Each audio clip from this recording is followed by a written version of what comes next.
আসসালামু আলাইকুম দর্শক। খুব চমৎকারভাবে আমার ডিসপ্লের উপরে দেখতে পাচ্ছেন আমার ফোনে যতগুলো অ্যাপ আছে একটা বলের মতো ঘুরতেছে। মানে আমি ঘোরাচ্ছি এখানে। তো এই অসাধারণ সেটিংস বা এই অসাধারণ ট্রিক্সটা আজকে আপনাদেরকে শিখিয়ে দেবো। আপনি চাইলেও আপনার ফোনে ঠিক এরকম করে নিতে পারবেন। আরেকটা মজার বিষয় হচ্ছে এই যে ঘুরতেছে এখান থেকে যে অ্যাপটা আপনি ওপেন করতেছেন সেটার উপর ক্লিক করলেই কিন্তু ওপেন হয়ে যাবে।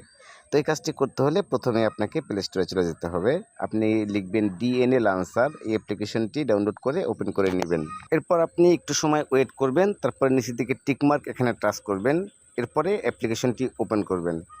তো ওপেন করার পর উপরের দিকে দেখতে পাচ্ছেন যে লঞ্চার স্টাইল একটি অপশন আছে, এখানে আপনি টাচ করবেন এবং নিচের দিকে দেখতে পাচ্ছেন এই যে অপশনটি হলোগ্রাফিক মোড, এইটা আপনি সিলেক্ট করে নেবেন। তো এটা সিলেক্ট হয়ে গেলেই আপনার কাজ শেষ। তো এখন দেখতে পাচ্ছেন আমার সমস্ত অ্যাপগুলো কিন্তু ডিসপ্লের উপরে ঘুরতেছে। তো এখান থেকে আমি ক্লিক করে একটা অ্যাপ ওপেন করতেছি। দেখেন এখানে আমি এই যে আলাপের উপরে টাচ করলাম। তো দেখেন অ্যাপ্লিকেশনটি কিন্তু